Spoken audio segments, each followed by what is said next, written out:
बहुत समय पहले महाभारत का काल था, जब दुनिया धर्म और अधर्म के बीच सबसे बड़े युद्ध की तैयारी में थी।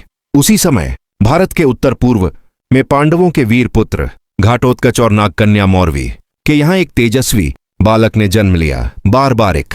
जन्म और वरदान। जन्म लेते ही इस बालक का तेज असाधारण था। वह शिवजी का परम भक्त था और बचपन से ही तप, साधना और युद्ध कला में उसे अद्भुत रुचि थी। जब वह मात्र कुछ ही वर्ष का था, तब उसने कठोर तप किया और शिवजी को प्रसन्न किया।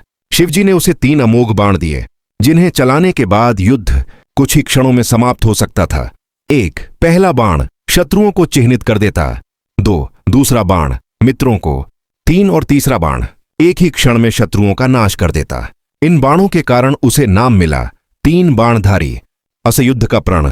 कहते हैं कि बारबारिक अत्यंत दयालु था। उसने प्रण लिया था कि मैं हमेशा कमजोर पक्ष की सहायता करूंगा, लेकिन यही प्रण बाद में वह कारण बना जिसने इतिहास की धारा बदल दी। महाभारत युद्ध का आह्वान। जब महाभारत का युद्ध आरंभ होने वाला था, धरती, आकाश और समय खुद युद्ध की ध्वनि सुन रहे थे। इसी बीच बारबारिक ने निश्चय किया कि वह युद्ध भूमि जाएगा और जिस पक्ष को कमजोर देखेगा उसकी सहायता करेगा। वह अपनी माता मौरवी से विदा लेने गया। माता ने उसे कहा, बेटा, यह युद्ध बहुत बड़ा है, सोच समझकर निर्णय लेना। पर बारबारिक अडिग था। उसने अपने 3 बाण और धनुष उठाए और युद्ध भूमि की ओर बढ़ चला। श्री कृष्ण का सामना। कृष्ण भगवान को सब ज्ञात था।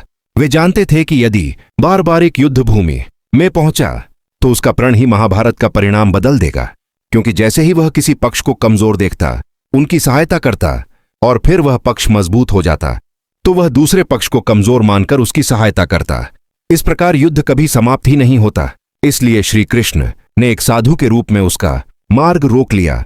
कौशल की परीक्षा। कृष्ण ने पूछा, वीर, तुम्हारी शक्ति क्या है?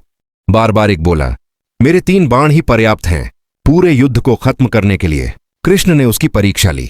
उन्होंने एक पेड़ दिखाया और कहा, क्या तुम इस पेड़ की सभी पत्तियों को एक बाण से भेद सकते हो? बारबारिक ने हंसते हुए बाण चलाया।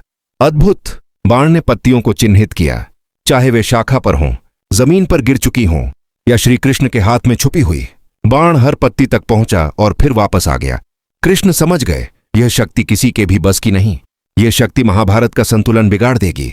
ब्राह्मण का दान, शिर का आह्वान। कृष्ण ने तब एक ब्राह्मण के रूप में दान मांगा। मुझे तुम्हारा शीश चाहिए। बारबारिक एक पल को चौंका, पर उसने मुस्कुराकर कहा, हे ब्राह्मण, वीर का वचन कभी टलता नहीं। आप मांगते हैं तो मेरा शीश हाजिर है। जब बारबारिक ने वचन दिया, तब श्री कृष्ण ने अपना वास्तविक रूप प्रकट किया।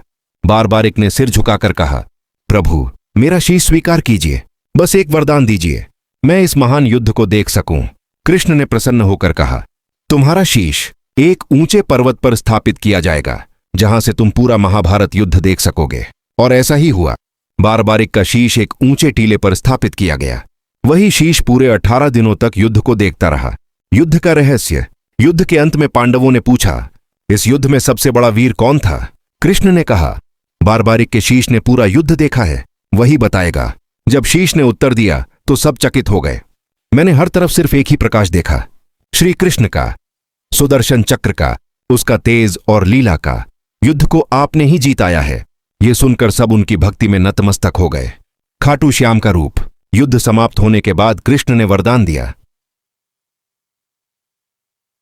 कलयुग में तुम मेरे श्याम नाम से पूजे जाओगे। जिस पर तुम कृपा करोगे उसके सारे दुख दूर हो जाएंगे। लोग तुम्हें हारे का सहारा नाम से पुकारेंगे। बारबारिक का शीश बाद में राजस्थान के खाटू गांव में पाया गया, वहीं स्थापित किया गया और तब से वह स्थान खाटू धाम कहलाता है। आज करोड़ों भक्त उन्हें खाटू श्याम बाबा कहते हैं। वो जो हारे हुए का सहारा बनते हैं, वो जो मन की हर इच्छा पूर्ण करते हैं, वो जो मात्र नाम लेने से कृपा बरसाते हैं।